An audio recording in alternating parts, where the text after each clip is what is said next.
Welcome to day 3 of calculus, where we continue to graph rational functions.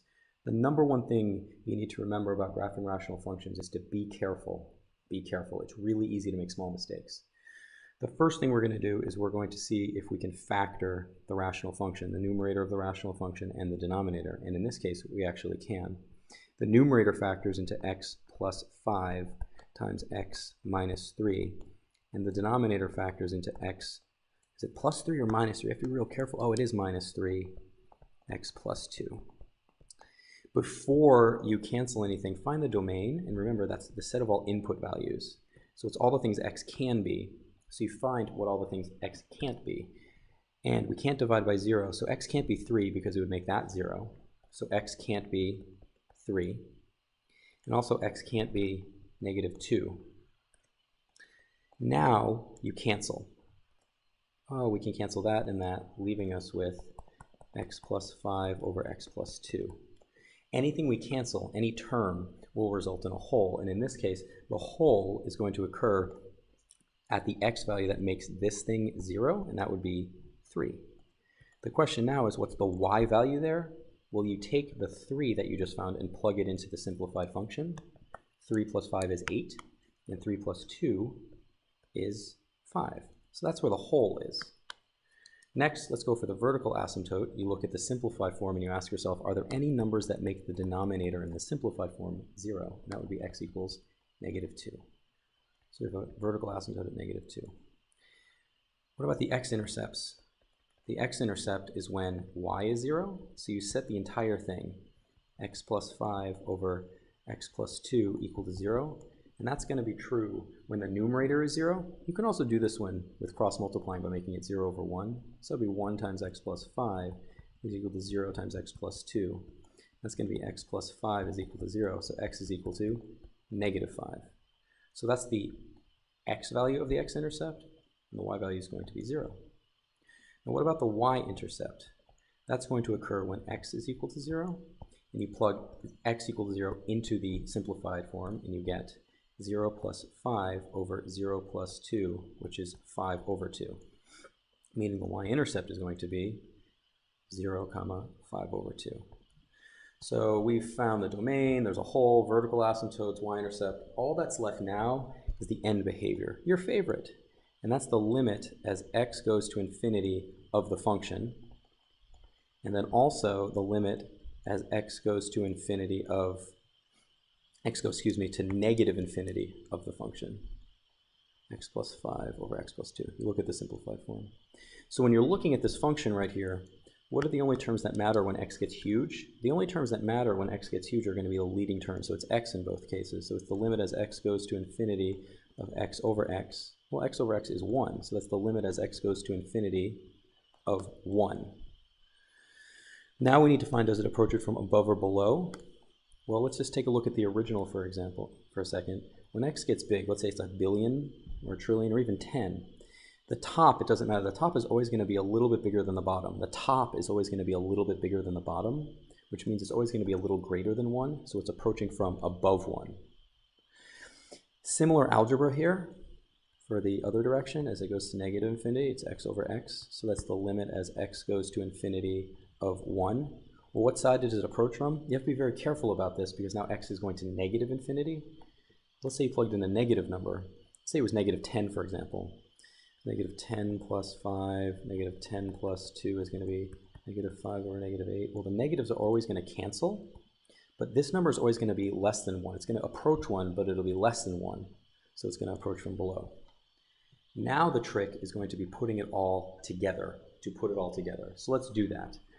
First of all, we know that there's a vertical asymptote at x equals negative 2.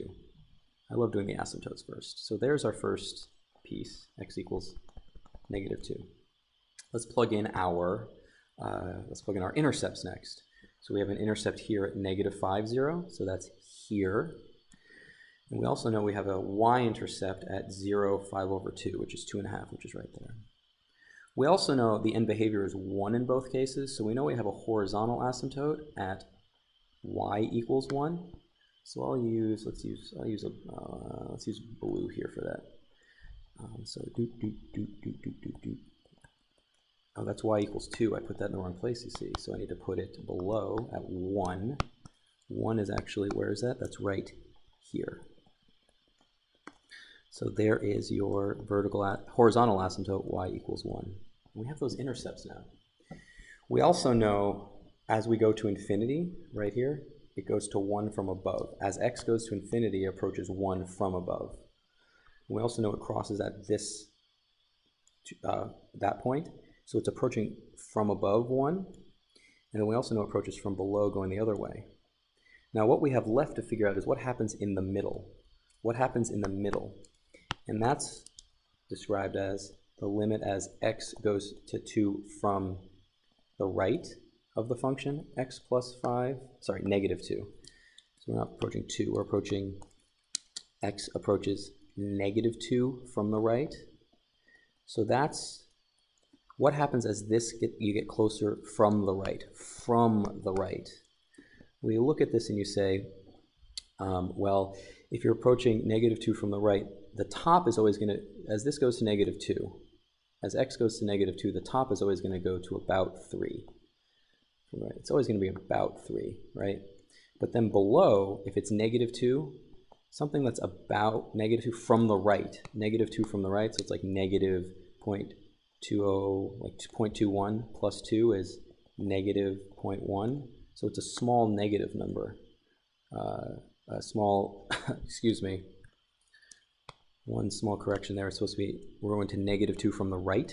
So it's like negative 1.9. That's to the right of negative 2.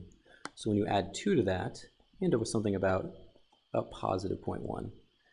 So what's 3 divided by a small number, and it's positive?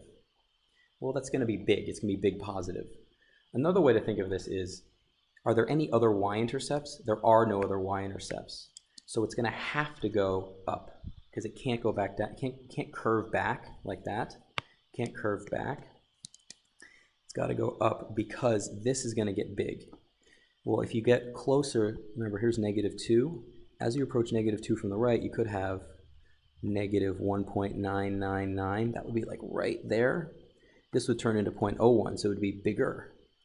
Let's say we got even closer. If this was negative 2, if you got even closer, you could go to negative 1.9999. And then when you add 2 to that from right here, which is right there, it adds in another 0. It would be even bigger, so bigger. You got it. So going back over here, we need to know what happens right here. We need to know what happens right there. And that's the limit as x goes to negative 2 from the left of x plus 5 over x plus 2. And it's the exact same logic as we did before, except we're approaching from the left. So it means that the bottom, instead of being positive 0.01, will be negative 0.01 or negative 0.001 or negative 0.001 as you get closer to negative 2 from the left. Meaning this thing is just going to stay at around, the top stays at around 3, but the bottom is negative small, meaning this is going to go down. So our final graph is here, right there and right there, with one thing left out, which is the whole 3 8 over 5. Where's 3 8 over 5? Well, 3 8 over 5 is going to be at 3 right there, x equals 3. You go up to 8 over 5. So you can use the eraser, 3 8 over 5. I'm decent at the eraser here. Let's see how well I do. So it's like the small eraser, and I'm just going to erase that. So there's the hole right there. There's a lot to take in, but if you do it piece by piece, and we'll practice this extensively, it'll be pretty easy. Just remember, go slowly. I had to do this 4 times. I kept on flipping a sign. Go slowly, and it'll go great. So let's practice one more, or at least most of one more. Remember, the first step is to factor, and you might look at this and be dismayed, but right now, it is nicely factorable, quote, nicely factorable, for a few reasons. One, first, the top, let's factor out 5 first. Factor out the easy stuff. 5x squared plus 2x minus 8. Well, that ends up factoring into 5 times x plus 4 times x minus 2. So that's the factored form of the top. Okay, now you might be getting a little nervous and thinking, oh, how do I do this? Well, the only way we have to factor cubics right now is by, you might remember this, grouping. So what we're going to do, and not everything is factorable nicely by grouping, but this one is you look at the first two terms and you say, what can I pull out of those first two terms? And I can pull out an x squared. And if I pull out an x squared, it's going to be x plus 3. What can I pull out of the next two terms? Remember, it contains the negative sign in front of the 16. Well, you can pull out a negative 16 and end up with negative 16 times x plus 3. And the whole point of grouping, so this, remember, this is that blue part right there, and this is that yellow part right there. We'll definitely go over this in class if you don't remember it. But the point is we now have equivalent statements. Now you're looking at, and you see the x plus 3's there. You can factor out the x plus 3's and end up with x plus 3. Well, what's left in the front part? X squared. And what's left on the second part? Minus 16. Still not quite done, because this right here is the difference of squares. If you continue to factor this, you still have the x plus 3. It's going to be x plus 4 times x minus 4. So let's write the new form of this. We now know that g of x, the fully factored form, is going to be, the numerator is 5 times x plus 4 times x minus 2 over x plus 3 times x plus 4 times x minus 4. So that's the big start to this. The rest follows exactly what we just did. We'll finish this one in class, but if you'd like to work on it on your own, you're more than welcome to. Remember to find the domain, see if you can cancel and find holes, find the vertical asymptote, find the x-intercepts, there could be more than one, find the y-intercept, there could be at most one, and then look for the end behavior. But now that's in factored form, most of the work is going to follow exactly what we did up here. So take it piece by piece, take it piece by piece, do as much as you can, and we'll do the rest in class tomorrow.